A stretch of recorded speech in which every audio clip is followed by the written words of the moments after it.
Welcome learners in this course of C programming. Previous lecture में हमने देखा था कि various elements of C programming के उसी लेक्चर को कंटिन्यू करके हम इसमें बहुत सारे और एलिमेंट सी के देखेंगे जो हमें ड्यूरिंग प्रोग्राम जरूरत पड़ेगी। First of all escape sequences या जिन्हें हम कहते हैं एग्जीक्यूशन कैरेक्टर्स। एस्केप सीक्वेंस में slash B that means backspace. जब भी हमें कभी बैक स्पेस की जरूरत पड़े तब हम स्लैश बी लिखते हैं। इससे क्या होता है कि जो हमारा कर्सर है प्रीवियस पोजीशन पे वो आता है जो हम करंट लाइन में, अगर हम किसी करंट लाइन पे है उसकी प्रीवियस पोजीशन पे आता है हमारा कर्सर। जब हमें अलर्ट की जरूरत पड़ती है तब हम लिखते हैं स्लैश ए। दैट मीन्स ये क्या करता है, प्रोड्यूस एक ऑडिबल और विजिबल अलर्ट देता है कि कैरेज रिटर्न हुआ। इसके बाद slash R means carriage return, ये हमारे कर्सर को बिगिनिंग जो करंट लाइन की बिगिनिंग है उस पे मूव करता है। इसके बाद न्यू लाइन जिसका हम बहुत ज्यादा इस्तेमाल ड्यूरिंग प्रोग्रामिंग करेंगे, स्लैश एन दैट मीन्स की न्यू लाइन, जब भी हमें कभी न्यू लाइन पे जाना हो। फॉर एग्जाम्पल हम अभी लिखते हैं name is equal to Faisal Firdaus. अब हमें नई लाइन पे जाना है, हमें कंटिन्यू उसी लाइन पे नहीं जाना है, हमें न्यू लाइन पे जाना है, तब हम स्लैश एन प्रोग्रामिंग में लिखेंगे जिससे हमारा कर्सर जो है वो कहां से होगा, नेक्स्ट लाइन से स्टार्ट होगा। स्लैश एफ का मतलब होता है कि फॉर्म फीड, ये हमारे कर्सर को इनिशियल पोजीशन पे मूव करता है जो हमारा नेक्स्ट लॉजिकल पेज होता है। इसके बाद हम कभी चाहते हैं कि अपनी स्ट्रिंग को हम टर्मिनेट करें, उस चीज के लिए हमें नल कैरेक्टर की जरूरत पड़ती है, तब हम स्लैश जीरो का इस्तेमाल करते हैं। उसके बाद है स्लैश बी दैट मीन्स की वर्टिकल टैब, हमारे कर्सर को हम नेक्स्ट वर्टिकल टैब पोजीशन पे मूव करते हैं। उसके बाद है slash T that means horizontal tab. Horizontal tab हमें तब जरूरत पड़ती है जब हमें अपने कर्सर को नेक्स्ट हॉरिजॉन्टल टैब पोजीशन पे ले जाना होगा। उसके बाद है डबल जिसको हम बैक स्लैश कहते हैं, डबल स्लैश इसको हम कहते हैं बैक स्लैश। ये हमारे प्रेजेंट जो कैरेक्टर हमारा होता है, फॉर एग्जांपल ए है, उसको किससे प्रेजेंट करता है, विद बैक स्लैश से। इसके बाद हम जो एलिमेंट सी में पढ़ते हैं उसके बाद आता है हमारे डिलिमिनेटर्स। हम देखते हैं कि डिलिमिनेटर्स किस चीज के लिए जरूरत पड़ती है और कौन कौन से डिलिमिनेटर्स हमारे सी प्रोग्रामिंग में है। Delimiters are used for syntactic purpose. Delimiters का यूज किस लिए है सिंटैटिक पर्पस सी में। फॉर एग्जांपल कोलन, कोलन हमें तब जरूरत पड़ती है यूज्ड फॉर लेबल, जब हमें लेबल की जरूरत पड़ती हो। सेमीकोलन का सेमीकोलन का इस्तेमाल हम बहुत ज्यादा करते हैं। इसके अलावा ड्यूरिंग प्रोग्रामिंग हमें बहुत सारे एरर आते हैं। वो एरर क्या होता है, सेमीकोलन का।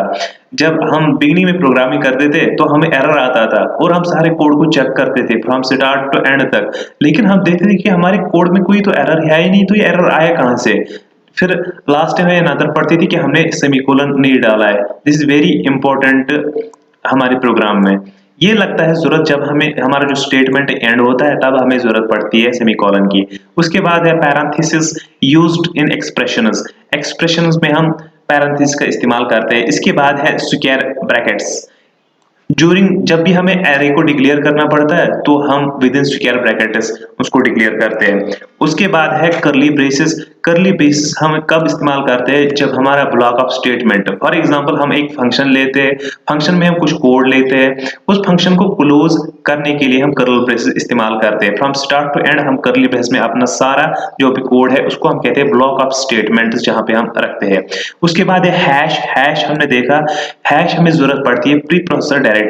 प्रीवियस लेक्चर में हमने देखा था कि प्री प्रोसेसर डायरेक्टिव होता है और किस लिए हमें प्री प्रोसेसर डायरेक्टिव जरूरत पड़ती है, तब हम इस्तेमाल करते हैं हैश का।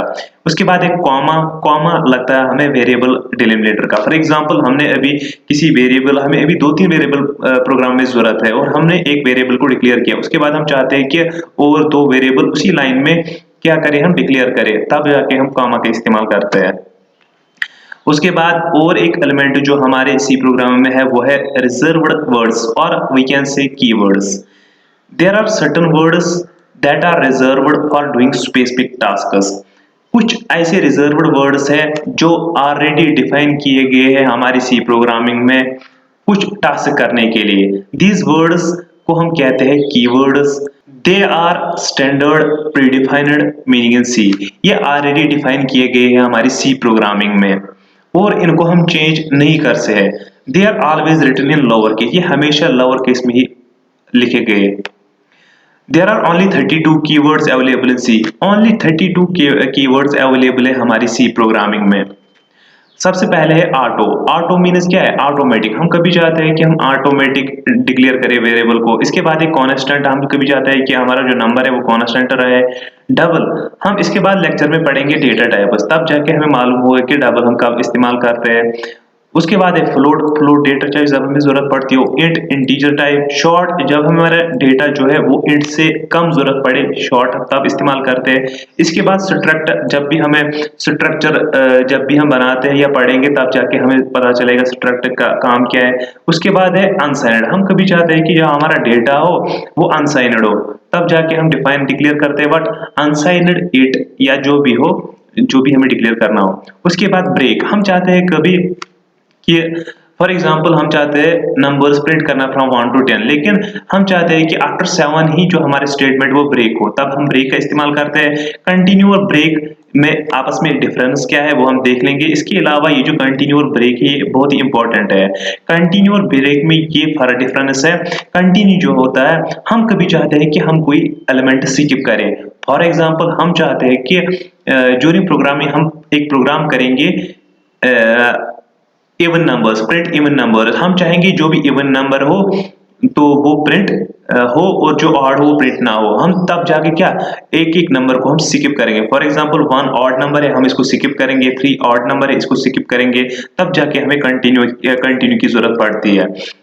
इसके बाद है एल्स, ये हमें ड्यूरिंग लूपिंग जरूरत पड़ेगा। फॉर लूप में जरूरत पड़ेगा। इसके बाद लॉन्ग, जब हमें चाहिए कि हमारा जो डेटा हो उसको साइज हो इंट से बड़ा हो, तब जाके हम डिक्लेयर करते हैं डेटा को लॉन्ग। साइनड हमें अपोजिट ऑफ अनसाइनड है। इसके बाद स्विच, स्विच हमें तब जरूरत पड़ता है ड्यूरिंग स्विचिंग। स्विच की जब हम इस्तेमाल करते हैं तब हम स्विच का इस्तेमाल करते हैं। वॉइड मीन्स नथिंग, कभी कभार हम चाहते हैं कि रिटर्न कुछ भी ना हो। जैसे कि प्रीवियस एग्जांपल एक प्रोग्राम में हमने लिखा था इंट मैन और हमने रिटर्न 0 किया, लेकिन अगर हम चाहें कि हम रिटर्न कुछ भी ना करें तब हम मेन फंक्शन को लिख सकते हैं void main, that means nothing. Case, हमें स्विच केस में जरूरत पड़ेगा। इसके बाद डिफॉल्ट, ये भी हमें स्विच में ही जरूरत पड़ेगा। जब हमें चाहे, हमारे पास बहुत सारे केस है, जब वो केस एग्जीक्यूट ना हो तब डायरेक्टली डिफॉल्ट एग्जीक्यूट होता है। एनम, इनमरेशन में जरूरत पड़ेगा। इसके बाद गो टू, हम कभी चाहते हैं कि हम डायरेक्टली किसी लाइन पे जाए तब हमें गो टू की जरूरत पड़ेगी। रजिस्टर, हम कभी हमें कभी कोई यूजर होता है, उसको जो डेटा है वो बहुत बार इस्तेमाल करने को पड़ता है, तो यूजर क्या करता है? यूजर करता है कि वो अपने डेटा को रजिस्टर में स्टोर रखता है। इसके बाद है साइज अप, हम कभी चाहते हैं कि हम अपने डेटा टाइप का साइज देखें। डेटा टाइप जो है उसका साइज क्या है, वेरिएबल का साइज क्या है, तब हम साइज ऑफ का इस्तेमाल करते हैं। टाइप डेफ, हमें ये स्ट्रक्चर में जरूरत पड़ेगा। वोलेटाइल, ये भी हम देख लेंगे। इसके बाद है कैर। कैर कैरेक्टर होता है, जब भी हमें कैर को डिफाइन करना या डिक्लेयर करना हो। डू, हमें लूपिंग में जरूरत पड़ेगा। एक्सटर्नल मीन्स एक्सटर्नल, हमें कभी कभार एक्सटर्नल कि हमारे पास 2 फाइलें होती है, हम चाहते हैं कि दूसरी फाइल से डेटा अपनी फाइल में लाए, तब हम जाके इस एक्सटर्नल इस्तेमाल करते हैं। इफ, हम लूपिंग में इस्तेमाल करेंगे। इफ और एल्स। रिटर्न, अब अगर हमें कभी भी कोई चीज रिटर्न करनी हो तब हम रिटर्न करते हैं। इसके बाद है स्टैटिक, कभी कभार हम चाहते हैं कि हमारा जो डेटा है वो स्टैटिक रहे। इसके बाद है यूनियन, ये हम देखेंगे डिफरेंस बिटवीन स्ट्रक्चर और यूनियन क्या होती है। उसके बाद है व्हाइल, ये भी हम देखेंगे ये कब हमें जरूरत पड़ती है। फॉर लूप हमें कब जरूरत पड़ता है और व्हाइल लूप कब हमें जरूरत पड़ता है।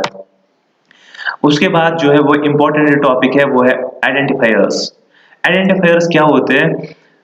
जो भी हम वर्ड्स सी प्रोग्राम में इस्तेमाल करते हैं, या वो कीवर्ड्स होते हैं या आइडेंटिफायर होते हैं।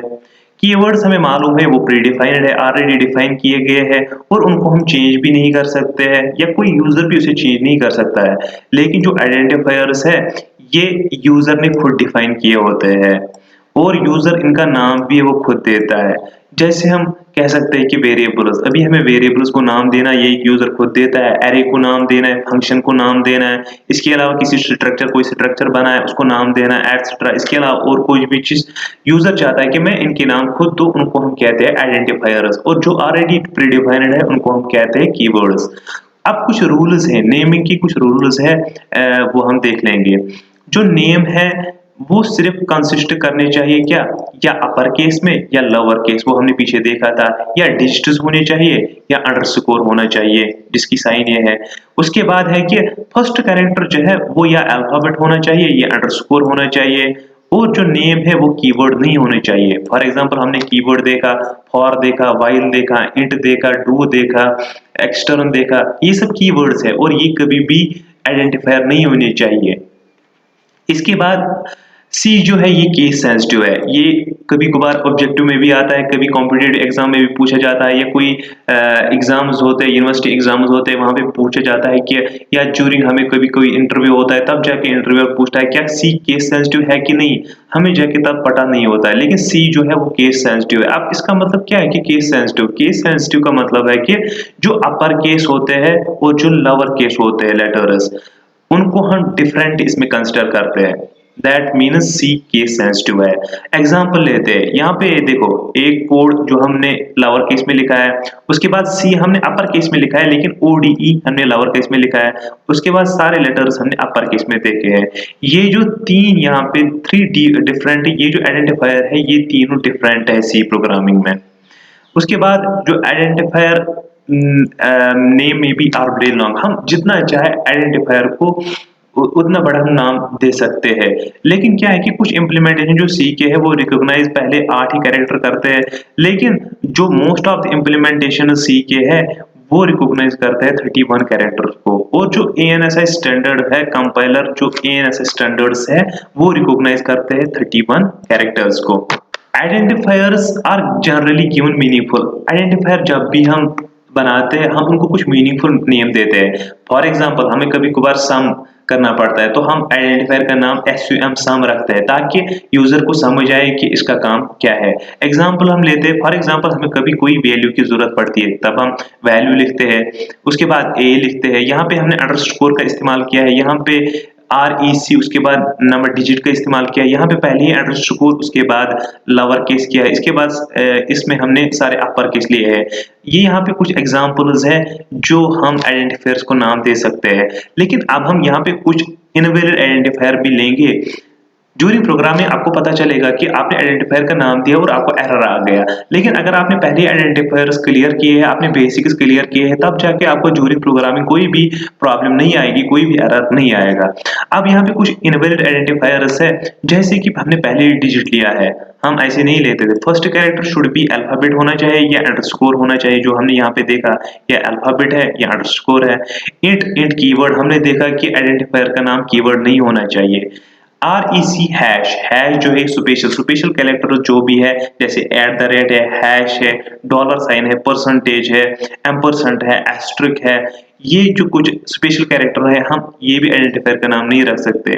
यहाँ पे लिखा है एवरेज NO, लेकिन बीच में स्पेस डाली गई है, ब्लैंक स्पेस भी परमिट आइडेंटिफायर में नहीं है।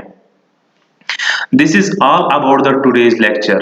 I request you to please like our video, comment your views whatever you have, share this video for better reach, and at last do subscribe our channel Solutions for You. Thanks.